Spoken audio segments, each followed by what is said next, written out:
English language मुश्किल इसलिए लगती है लोगों को कि वो बेसिक को समझे बगैर वो जंप लगाते हैं हायर लेवल की चीज़ों को, कॉन्सेप्ट्स को समझने की। तो इस लेक्चर में मैं आपको ओवरऑल जो बिल्डिंग ब्लॉक्स है राइट फ्रॉम द बेसिक्स, मैं बहुत ही बुनियादी चीज़ें बताऊंगा कि इंग्लिश लैंग्वेज की जो एक बिल्डिंग है, एक एडिफाइस है, वो कैसे बनी हुई है, पहले चीज़ कौन सी आती है और एंड में चीज़ कौन सी आती है। ये लेक्चर आपको अंग्रेज़ी सीखने में बहुत ज़्यादा मदद देगा।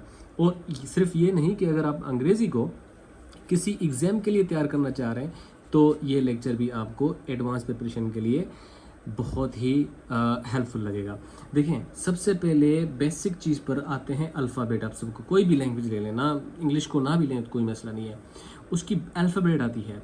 अल्फ़ाबेट में यानी अगर अंग्रेज़ी की बात करें तो उसके अंदर ए बी सी या फिर रनिंग या स्मॉल या कैपिटल लेटर्स आते हैं। ये बेसिक चीज़ है, इससे और नीचे वाली चीज़ कोई भी नहीं है, माइक्रो चीज़ कोई भी नहीं है।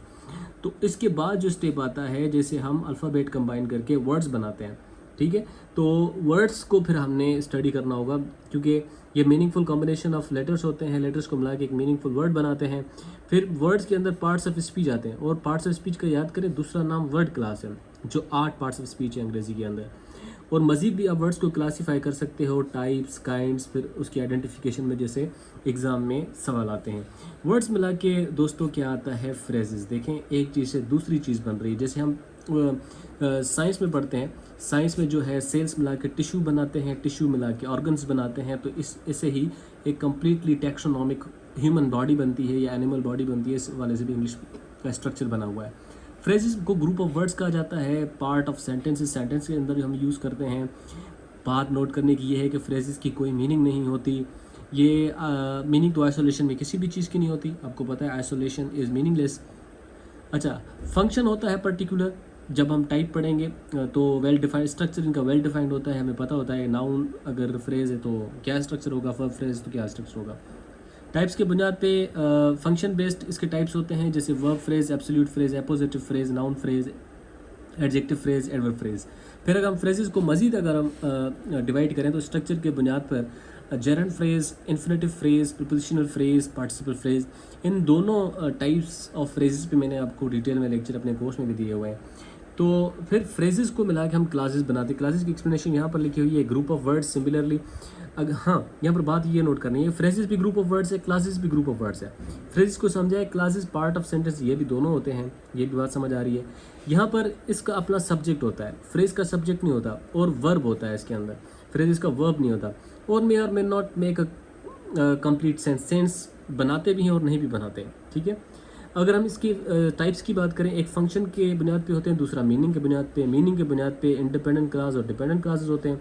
फंक्शन के बुनियाद पे एडजेक्टिव क्लासेस आपको मिलेंगे, नाउन क्लासेस और एडवर्ब क्लासेस मिलेंगे। क्लासेस को मिला के हम सेंटेंसेस बनाते हैं, याद करें।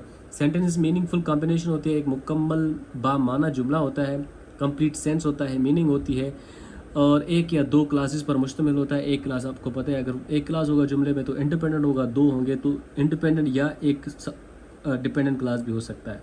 ये एक वेल डिफाइंड ग्रामर स्ट्रक्चर होता है। टाइप्स की अगर बात करें तो सिमेंटिक मीनिंग के बुनियाद पे इसके जो अकसाम होते हैं, असर्टिव, एप्टेटिव, एक्सक्लेमेटरी, इम्पेरेटिव, इंटरोगेटिव। अगर हम सिमेंटिक यानी मीनिंग के बुनियाद पे, सिंटैटिक यानी स्ट्रक्चर के बुनियाद के जो जुमले के टाइप्स होते हैं वो सिंपल होते हैं, कंपाउंड होते हैं, कॉम्प्लेक्स होते हैं और कंपाउंड कॉम्प्लेक्स होते हैं। फिर आते हैं हमारे पैराग्राफ, सेंटेंसेस बना के पैराग्राफ बनते हैं। Basic unit of composition, composition यानी राइटिंग की बात कर रहे हैं। Composition of sentences having one main idea, एक आइडिया होता है, सिंगल आइडिया, थीमेटिक आइडिया होता है, और लीडिंग थाट होती है। स्टाइल ऑफ राइटिंग, पैराग्राफ भी हमें समझना पड़ेगी। कैरेक्टरिस्टिक्स ऑफ गुड पैराग्राफ, आपको पता है एक ही चीज़ पर, एक ही टॉपिक पर कोहेजन और कोहेरेंस की मदद से बनाया जाता है। बिगनिंग होता है इसके अंदर, टॉपिक सेंटेंस, मिडिल, एक्सप्लेनेशन, और एंड दोबारा टॉपिक सेंटेंस को हम रिप्रोड्यूस करते हैं। फिर पैराग्राफ बना के हमारे आते हैं एसेस। एसेस की एक्सप्लेनेशन ऊपर दी गई है। एडवांस और final stage of composition, collection of paragraph, हम सबको पता है। टाइप्स ऑफ एसेस हम बात करते हैं, जैसे एक्सपोजिटरी ऐसे है, डिस्क्रिप्टिव ऐसे है, बहुत सारे एसेस होते हैं, या आर्गुमेंटेटिव ऐसे है। राइटिंग स्टाइल डिफरेंट होता है, इंट्रोडक्शन, बॉडी, पैराग्राफ्स, कंक्लूजन, ये इसका जनरल स्ट्रक्चर है। फाइनल पे आती है बुक्स। बुक्स यानी कि डिफरेंट एसेस को चैप्टर्स में डिवाइड किया जाता है। जैसे बुक्स के अंदर चैप्टर्स आपने देखे हो, और चैप्टर्स के बाद आते हैं बुक्स। ये बुक्स एक्सप्लेनेशन।